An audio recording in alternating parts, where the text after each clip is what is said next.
लंबे टाइम तक रहने में मेमोरी भी कम होता है, क्योंकि हाई एल्टीट्यूड है, ऑक्सीजन कम है और वेदर कंडीशन बहुत डिफरेंट है।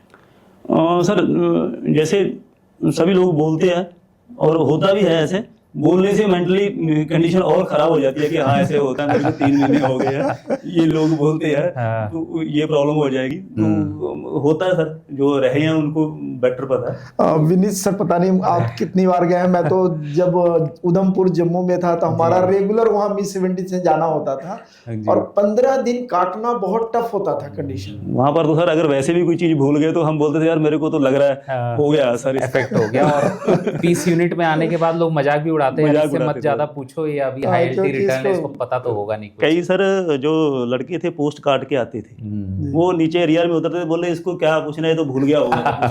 तो ये कॉमन चलती रहती थी सर जी। तो होता है सर इसमें। कोई कॉमन प्रॉब्लम जो हाई एल्टी की हम डिस्कस करें?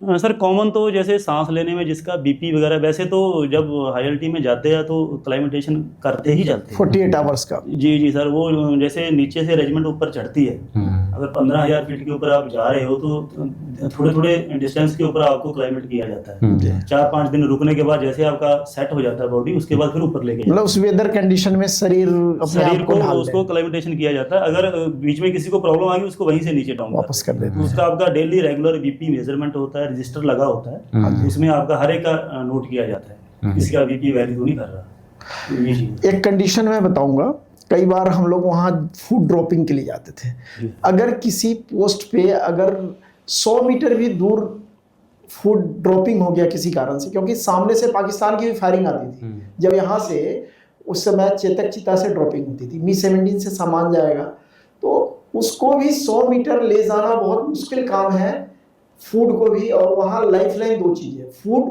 और केरोसिन। हाँ सर, केरोसिन अगर ज़्यादा दूर गिर गया तो उसको फिर उठाते भी नहीं थे, वो गया समझो। अगर कहीं करवास में नीचे गैप में गिर गया, अगर कहीं नज़दीक है तो उसको फिर ट्रुक जाते थे, पार्ट में उठा करके लाते थे। उसमें ज़्यादातर लड़ाई थी केरोसिन, फूड की और पानी की।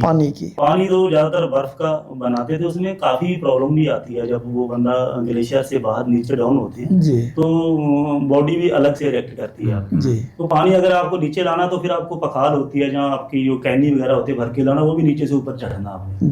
तो यही लड़ाई है मेन अपने आप को बचाने की। और बर्फ से पानी बनाने के लिए भी अगेन केरोसिन चाहिए ही चाहिए। जी सर, बर्फ में पानी बनाना तो उसको गर्म करना पड़ेगा, तो गर्म करने के लिए फिर केरोसिन की तो मेन लड़ाई सर। इवन टमाटर है वहाँ पत्थर हो जाता है, उसको भी पहले उबालना पड़ेगा नॉर्मल, जब वो हाई टेम्परेचर पे उबलेगा फिर उसको काट सकते हैं। बिल्कुल बिल्कुल सर, जो टमाटर हो गया, कोई भी सब्जी है, वो नीचे से चिकन जाता था तो चिकन वहां पर तो जिंदा नहीं जाता था, तो कटा हुआ जाता था। जब उसको उठाते थे पत्थर की तरह होता था, एक दूसरे के मारते ऐसे, कभी मीट कटिंग जाते थे। तो वो भी मतलब बर्फ से बना हुआ था, उसको पानी में रखते फिर तब जाकर गर्म पानी में उबालते थे, फिर पिघलता था। ये तो सर हर सब्जी के साथ में, अगर आपका हाथ भी रात को बाहर रह गया, तो हमारे लड़के थे, कभी रात को अगर हाथ आपका बाहर रह गया लटकता हुआ तो सुबह तक फिर वो सुन्न हो जाता था, और उसको मतलब बाद में वर्किंग कंडीशन में नहीं रहता था। कई केस हुए हमारे। गुरप्रीत सर, सियाचिन की कंडीशन पे हम बात करें तो आपके दिल की कोई आवाज़ हो, बात हो? सर इसके लिए तो मैं चंद लाइनें बोलना चाहूँगा। कभी ठंड में ठिठुर कर देख लेना, कभी तपती धूप में जल के देख लेना, कैसे होती है हिफाजत मेरे मुल्क की, कभी सरहद पे चल के देख लेना, कभी सरहद पे चल के देख लेना। सही बात। इसका मतलब आपकी मेमोरी अभी भी ठीक है। ऐसे समझो। गुरप्रीत जी, आपके रैंक के साथ AIG लग रखा है, ऑडियंस को बताएंगे AIG क्या है? सर AIG का फुल फॉर्म है इंस्ट्रक्टर इन गनरी। इंस्ट्रक्टर रेटिंग जिसको हम कहते हैं। इंस्ट्रक्टर सर जैसे आम जो आर्मी में मैक्सिमम होते हैं, हम वाई ग्रुप में होते हैं। अच्छा, तो ये मेरा टेक्निकल ग्रेड में कन्वर्ट हो गया था। उसके लिए एक डायरेक्ट टेस्ट होता है ऑल इंडिया लेवल पे, वहाँ पर मैं गया था और मेरा वहाँ पर सिलेक्शन हुआ था।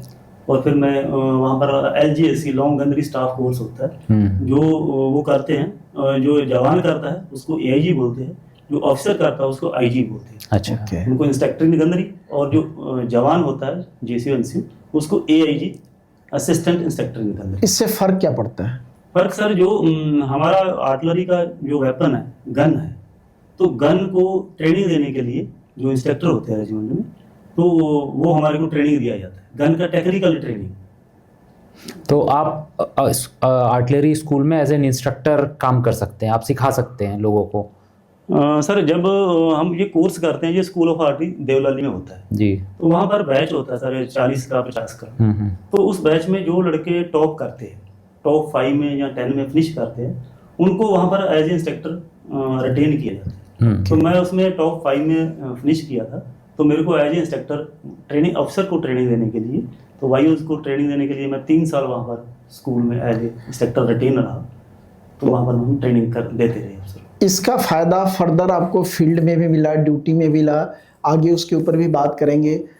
और आपने बहुत सारे सेना के जवान अधिकारियों को भी आर्टिलरी की शिक्षा दी। हम थोड़ा सा इसमें डीप में जाएंगे कि रेंज क्या है, लॉन्ग रेंज, शॉर्ट रेंज जो आर्टिलरी का है। सर जो लॉन्ग रेंज शॉर्ट रेंज आप बात कर रहे हो, वो गन के ऊपर डिपेंड करता है। ओके। जैसे लाइट गन है, उसका रेंज कम है और उसका एंगल हाई है। आर्टिलरी में लो रेंज और मीडियम रेंज, हाई रेंज क्या डिफरेंस है फायरिंग में? सर रेंज जो है वेरी करता है गन के ऊपर। जो गन है आपकी, उसका लाइट गन है उसका रेंज अलग है, फील्ड है उसका अलग है, मीडियम का अलग है, बफोर्स का अलग है। ओके। तो एरिया के हिसाब से जो गन जहाँ पर शूट करती है उसी हिसाब से लगाती है। कोई गन हाई एंगल पे फायर करती है तो उसको पहाड़ी के साथ में लगाया जाता है। ओके। कोई gun 45 degree below 45 degree fire करती है, जैसे मीडियम गन है, तो उसको राजस्थान वगैरह एरिया में ज़्यादा यूज किया जाता है, प्लेन एरिया में। तो कोई जैसे बफोर्स है, वो लॉन्ग रेंज भी है और हाई एंगल में भी फायर करती है, तो उसको कारगिल जेल में जब कारगिल वार में उसको हीरो माना गया था। तो बफोर्स गन को मल्टीपल यूज किया। कितने दूरी तक मार सकती है?